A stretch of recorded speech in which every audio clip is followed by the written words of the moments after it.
Dictation 100 शब्द प्रति minute 5 second बाद शुरू।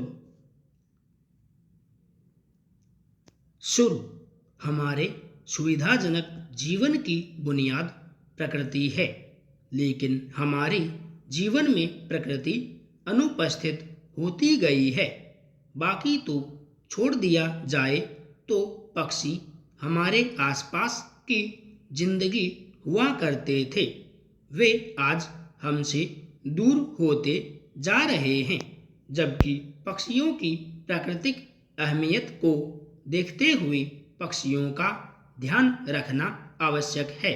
गोरैया का सुबह होने के पहले ही चहकना, बारिश आने के संकेत, धूल में लौटना सुख देता है। चित्रकारी में तो सबसे पहले बच्चों को चिड़िया बनाना सिखाया जाता है। गोरैया इंसानों की मित्र रही और एक तरह से घर की सदस्य भी, लेकिन हम गोरैया या फिर अन्य पक्षियों के लिए छांव, पानी, दाना की व्यवस्था नहीं कर पाए। कई किसान अपने खेत के कुछ हिस्सों में ज्वार, बाजरा भी लगा देते हैं। सच यह है कि पक्षियों का ख्याल रखने से मन को सुकून मिलता है। दाना, पानी और रहवास की सुविधा मुहैया करने पर गोरैया जैसी चिड़िया फिर से घरों में फुदक सकती है। यह एक वैज्ञानिक तथ्य है कि पक्षियों में अद्भुत शक्ति होती है। वे भूगर्भीय हलचलों जैसे हादसों से सचेत कर देते हैं। जरूरी नहीं कि उनका साथ हासिल करने या उनका ख्याल रखने के लिए उन्हें कैद करके रखा जाए। जब भी भूगर्भीय हलचलों का होना शुरू होता है, उसके पहले पशु पक्षियों में अजीब सी संकेत स्वरूप गतिविधियां शुरू हो जाती है। जैसे पक्षियों का अकस्मात ज्यादा संख्या में एकत्रित होकर कोलाहल करना, पशुओं के व्यवहार में यकायक परिवर्तन होना आदि। इस तरह के कई संकेत हो सकते हैं। अगर पशु पक्षियों की कुछ खास हरकतों पर गौर किया जाए और प्राकृतिक आपदाओं के लिहाज से उनकी पहचान की जाए, तो निश्चित तौर पर व्यापक जानमाल की क्षति से बचा जा सकता है। भारत और पाकिस्तान का विभाजन धर्म के आधार पर किया गया था, लेकिन आज भी दोनों देशों की नदियां, पर्वत श्रृंखलाएं, संस्कृति और मौसम में समानता है। इसीलिए नदियों के जल का बंटवारा के लिए वर्ष 1960 में भारत और पाकिस्तान के बीच सिंधु जल समझौता किया गया। वार्षिक प्रवाह की दृष्टि से सिंधु विश्व की 21वीं सबसे बड़ी नदी है। तिब्बत में कैलाश पर्वत श्रृंखला से अवतरित होकर भारत में लेह क्षेत्र से गुजरते हुए लद्दाख सीमा को पार करते हुए जम्मू कश्मीर में गिलगित के साथ यह पाकिस्तान में प्रवेश करती है। पाकिस्तान से गुजरते हुए सिंधु अफगानिस्तान में प्रवेश करती है। सिंधु की 5 अन्य सहायक नदियां व्यास, सतलज, रावी, झेलम और चिनाब हैं। आज़ादी के बाद से भारत और पाकिस्तान के बीच 3 युद्ध हो चुके हैं, लेकिन उन विषम परिस्थितियों में भी भारत ने समझौते का सम्मान करते हुए पाकिस्तान को उसके हिस्से की जल की उपलब्धता में कभी रुकावट पैदा नहीं की।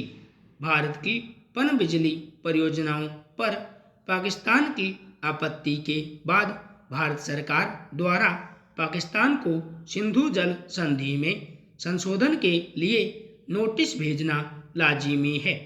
अगर भारत सरकार सिंधु के जल को पाकिस्तान जाने से रोक देता है, तो पाकिस्तान में भूखमरी हो जाएगी।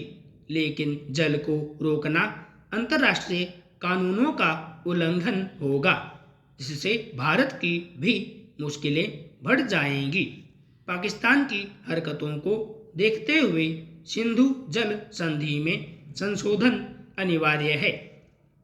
किसी दूसरे देश ने नहीं, बल्कि खुद अमेरिकी न्याय विभाग और 8 राज्यों ने गूगल पर मुकदमा दायर किया और कंपनी पर ऑनलाइन विज्ञापन बाजार में अपने प्रभुत्व के साथ प्रतिस्पर्धा को नुकसान पहुंचाने और इसे तोड़ने का आह्वान करने का आरोप लगाया।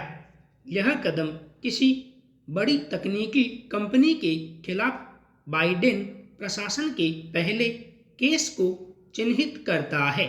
मुकदमे में लिखा गया है कि गूगल के प्रतिस्पर्धी व्यवहार ने कृत्रिम रूप से उच्च स्तर तक प्रवेश करने में बाधाओं को बढ़ा दिया है। प्रमुख प्रतिस्पर्धियों को विज्ञापन तकनीकी उपकरणों के लिए बाजार छोड़ने के लिए मजबूर कर दिया है, संभावित प्रतिस्पर्धियों को बाजार में शामिल होने से रोक दिया है और इस तकनीकी दिग्गज के कुछ शेष प्रतिस्पर्धियों को हाशिए पर और गलत तरीके से वंचित कर दिया है। पूरी दुनिया भर के देशों में कमोबेश इसी तरह के मुकदमे वर्षों से चल रहे हैं। कई देशों को गूगल ने जुर्माने की राशि को भुगतान भी कर दिया है। अब गूगल को उसके प्रमुख विदेशी बाजारों में से एक में एक महत्वपूर्ण झटका लगा है।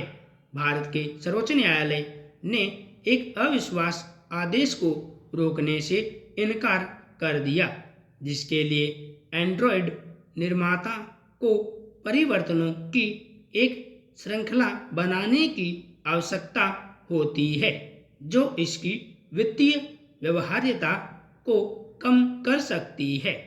इन सब बातों से यह साबित होता है कि किसी का भी अगर बाजार में एकाधिकार रहता है तो वह मनमानी करने में गुरेज नहीं करता है, जैसे इस समय गूगल कर रहा है।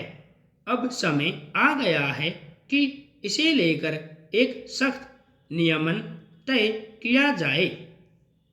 कोई बजट उन लोगों के लिए भी आना चाहिए जिनकी मासिक आय 10,000 से 25,000 रुपये तक है।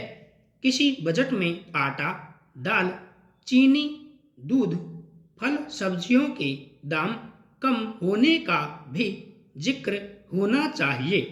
करोड़ों लोग सारी जिंदगी निजी कंपनी में नौकरी करते हैं। सेवानिवृत्ति के दौरान उन्हें कुछ खास नहीं मिलता और न ही कोई पेंशन। क्या सिर्फ आयकर दाता ही देश के नागरिक होते हैं?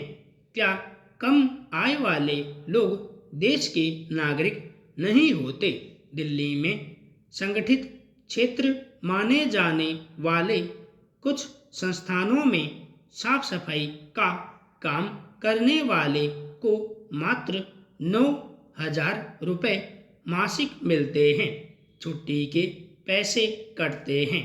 कभी इस तरह के लोगों का भी बजट में जिक्र होना चाहिए। करोड़ों बुजुर्ग लोग पैसे के अभाव में तिल तिल कर जिंदगी जीने को मजबूर हैं। कभी उनके लिए भी कम से कम 5,000 रुपये मासिक पेंशन की घोषणा होनी चाहिए। काश कभी देश के बजट में दीनहीन वर्ग को भी थोड़ा ज़्यादा स्थान मिल पाता। संपूर्ण विराम।